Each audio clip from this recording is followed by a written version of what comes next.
just say 6/2/99? Because it's the European way, or the, it's 2/6/99 is the way we say it. Oh, okay.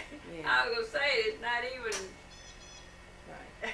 June the 2nd yet. Right. It's February 6th. Oh, okay. That's what it is, yeah.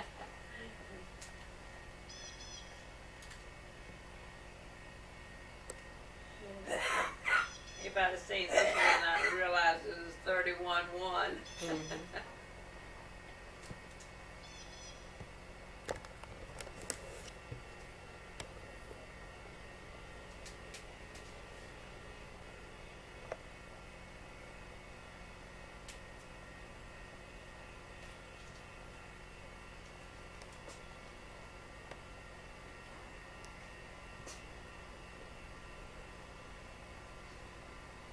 What are you sneezing about, Bridge? This was when you were there around Christmas, then, Cancel court. I told her not to come. You told her what? Well, You told her what? not to come to Why, just because Nadine's here? what? Just because Nadine's here, or what? No. Because you're weak? I don't feel doing exercises. Can't say as I blame you. well, you do your exercises? She's a therapist. Who's the other fella here with Jim? Wait a minute. His father. Brenda's dad. That's in Brenda's parents' place. Okay. When you see the plain walls, plain white walls, that's Jim and Brenda's house. Okay. But the one with Tyler on the scooter and stuff like that, that's in her parents' Okay. place.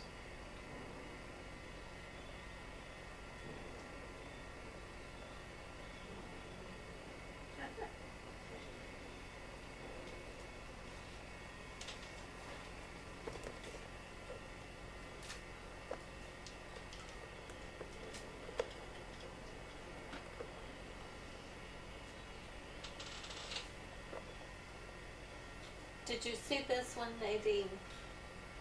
Yes, I saw that one when I came in. I thought, well, who's that a picture of when I was sitting over here? So I walked over to look at it, yeah. Can you show it to the camera, please? Oh, okay. And the little blue jeans and the belt. I know it. I said with this. Thank you when very Jill much. You're welcome, Grandmother. had jeans on the other day. She had on blue jeans on him. I said, but Diane, she says, I'd rather dress him in little baby clothes. But Jill had put the blue, I had him over last night with his little baseball cap on. She wants them, they want him to grow up too fast. You go in the mall sometimes and just watch the little babies, and some of them have the little sneaks on, Oh, yeah. and they look like they're not that big. Oh, boy, that's right. Cute little things. I like a dress of babies. I know. Bridgie, I'm trying to get your But picture, now but you wanna keep dress 'em walking. Like a, Yeah, you they keep go grow up and walking. wear those kind of things soon enough. How am I supposed to get your picture? Hmm?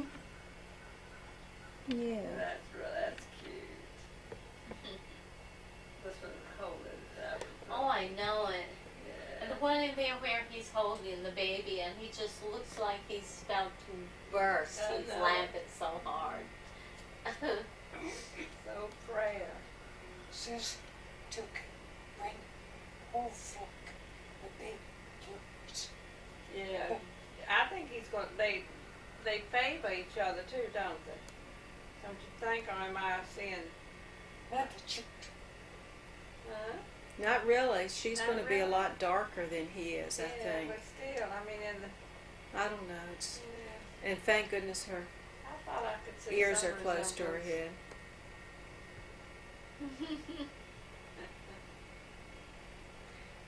I was- Susan, those pants make you look like you lost about 10 pounds overnight. Nope. And she looks Have you? Oh, I don't think so. I think she looks nice and tiny and nose. It's got a small waistline and You hips know from it. the back. I haven't had a waist for a long time. What? Since I'm listening. tell me thing that old baby push you took to put. Well, I mean, it's not that much to tell, except that they were very proud of what they had accomplished. In recent years, Charles has helped us to have this little garden out here.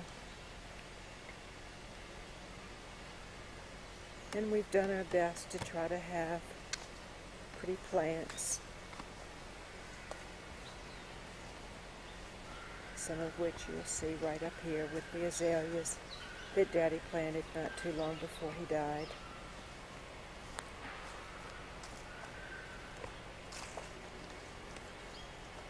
And we just planted some begonias this year.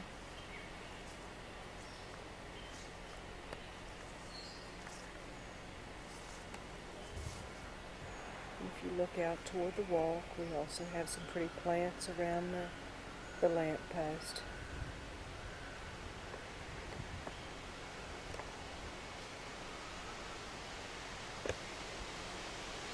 It's really a very beautiful property, and right now it's just a little bit past its peak. A few weeks ago, all of those bushes over there were blooming with rhododendron. Daddy seemed to have planted hundreds of azaleas around here. Maybe that's an exaggeration, but it seemed like every time we turned around, he was out buying more azaleas. They lined the whole property, all the way down to the street. This is looking out to the front of the property, back to the garden, over to the mosses.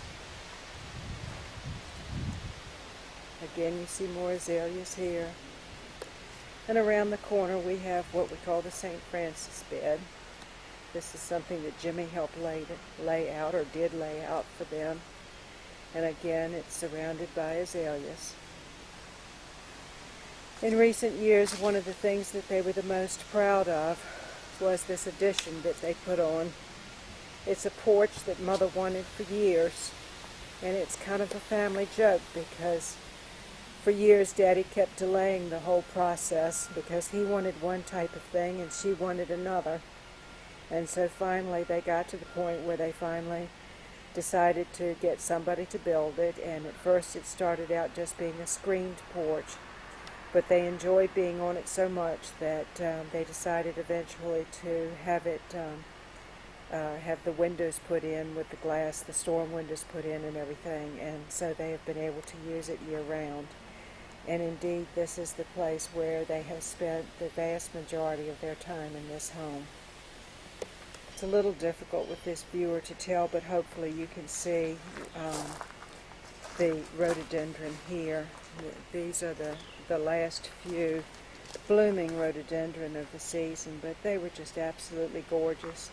And Mother was able to sit right up in her chair, then it's right behind that window, and she could look out and she could enjoy her rhododendron and all of the rest of the flowers. Down to the back, that's the little shed that Daddy built ages ago to keep his junk in mainly. But this is the backyard and some of the little beds, flower beds that he created. And as you can see, it is all lined with azalea bushes.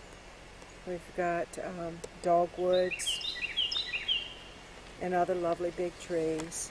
And looking back over again to one of the azalea beds, and then this was actually the most recent of the azalea beds. That was kind of a red and white bed, and this is the back of the house. More recent additions that have been added. There's this azalea bush right here, and this is one of the last azaleas that Daddy got. Joe got this for Daddy for his birthday, I guess, or it may have been Father's Day, I'm not sure which, within the year before he died. And Daddy directed Charles about where to plant it and everything, and at least was able to enjoy it for one season. Another one of the bushes that Joe gave them is this very pretty deciduous azalea. It's kind of funny because it's the later bloomer, and when everything else is blooming nicely, this bush looks like it's dead or something, and then all of a sudden its leaves come out and it looks quite pretty. It's got a very pretty flower. So this is the view of the back of the house, and again this is the porch. And it can't be overemphasized how much joy they received from this porch.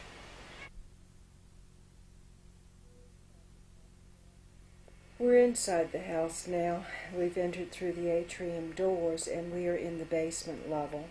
And I'm not going to linger here very long because, quite frankly, in recent years this is not a room that they spent a great deal of time in, although that chair right there is where Mother was sitting and Daddy was sitting here in his chair 5 years ago in March when the two of them were alone and Mother's aorta burst.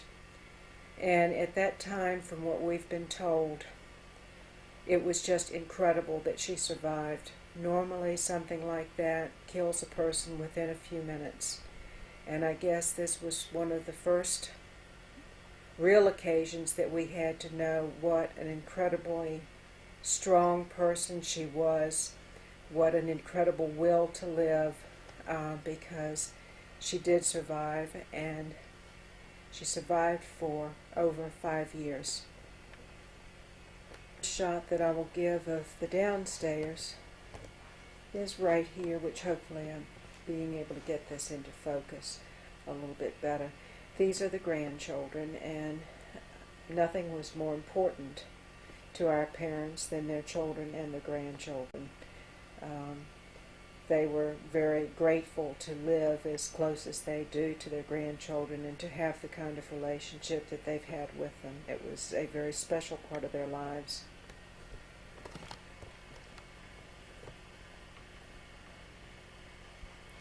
Camera does not want to focus, I'm sorry. This angle, these are the steps going upstairs. And we'll go upstairs now, really to the area where they live the most. I hope this is coming in. Looking through this viewfinder, it's not very good. This is the living room, looking out into the back. Looking from the hallway, through the living room, into the dining room, into the kitchen. And of course, a kitchen is always one of the most important spots in a home. And our mother was a very, very good cook, and that's been one of the sad things for her in recent years, is that she hasn't had the energy to be able to do those things which she always enjoyed, and certainly cooking was one of them. And she loved having her friends over and entertaining, and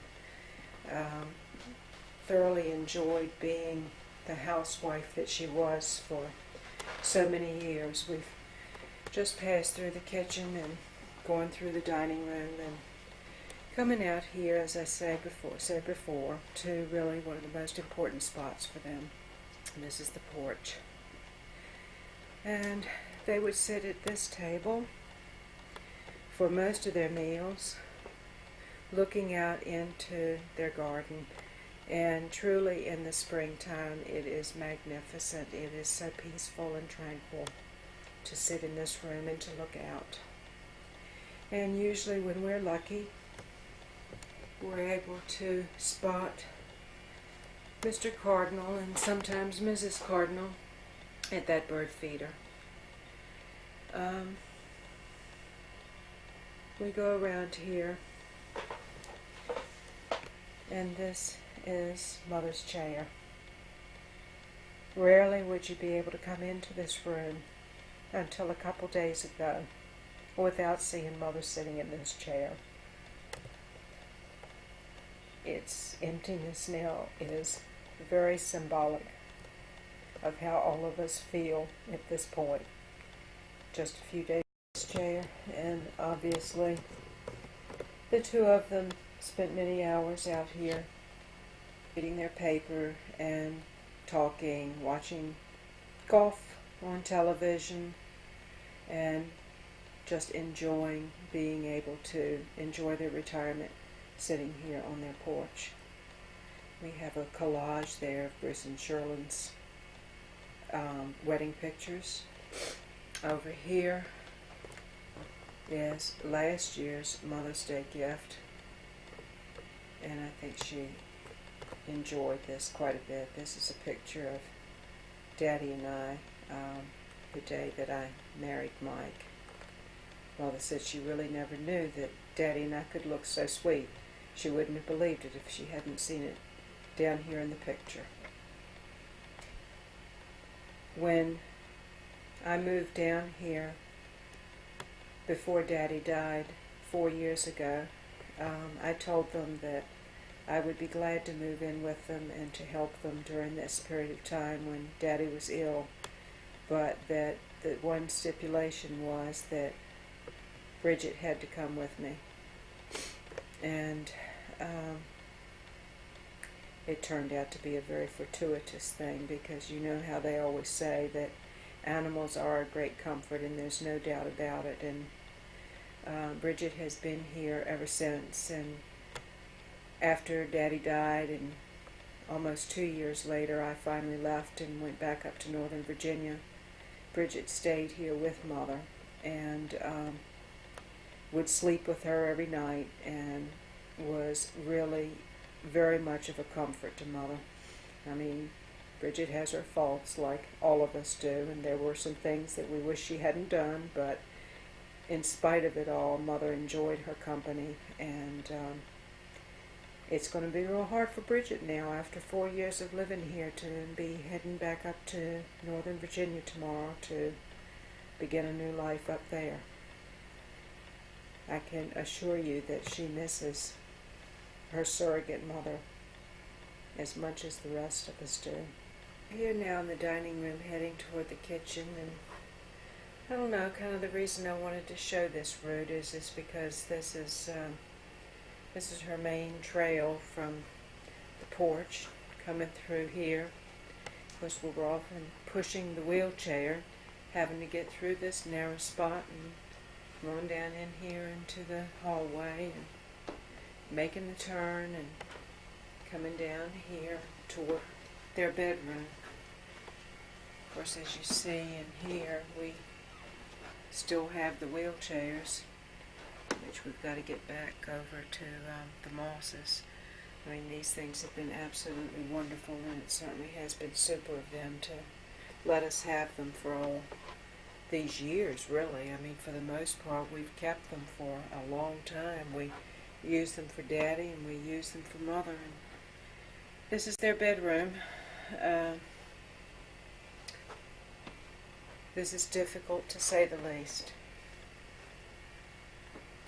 This is where Mother and Daddy spent their last breath. This is not really the bed that Daddy died in, because we had hospice at the time Daddy was ill, and they were good enough to provide us with a hospital bed, so in actuality he died in his hospital bed, but it was here in the position of his regular bed. And this chair is where Mother sat down on Friday and just stopped breathing. She had been up. She had gone over here to her closet, got her clothes out. Actually, I just put them away. I just hung them up just a few minutes ago. She got the clothes out, and I'm quite sure that standing there and deciding what it was she was going to wear made her tired. It usually did. So she would go back and she would sit down in her chair and rest a little bit before she would start getting dressed. And I guess that's what she did. She put the clothes down on the foot of the bed and had her underwear there on the arm of the chair, Ann said. And she just sat down and kind of had her head leaning to the side when Ann came back in here. She hadn't been gone but a few minutes out in the kitchen, just checking on the coffee and bringing Mother's water into her, or taking it out on the porch, getting it ready. And when she came in, she found Mother just peacefully sitting here in the chair, and after speaking to her and Mother didn't respond, then she realized, of course, what the problem was. And so that was Friday, May 21st. She said around 20 minutes to 10. This is Mother's bed over here. Her dressing area. And needless to say, this is a very difficult time for all of us. This has been their home for well over 30 years. They have been very happy here. And we, the children, are extremely pleased that they've had the many good years that they did have here in this house. I'm not sure yet exactly what is going to happen with the house. At one time, for a number of years, the expectation has been that I will take it over. But considering the fact I still have another 4 years to work up in Washington, it's not an easy thing to decide on at the present time as to what it is we're going to do. I don't think any of us would want to have to deal with having to have someone else live in this place, but I'm afraid that's what may happen in the end. At any rate, this is going to be the end of my little documentary here on Mother and Daddy. And I just want to say that we love them, we miss them, and it leaves a void that really hurts.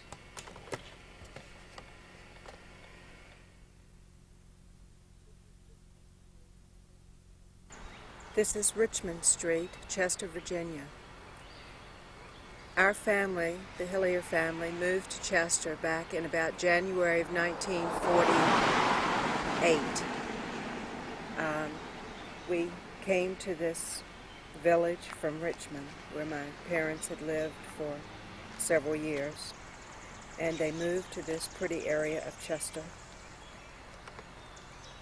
where they moved into the house right here on Richmond Street.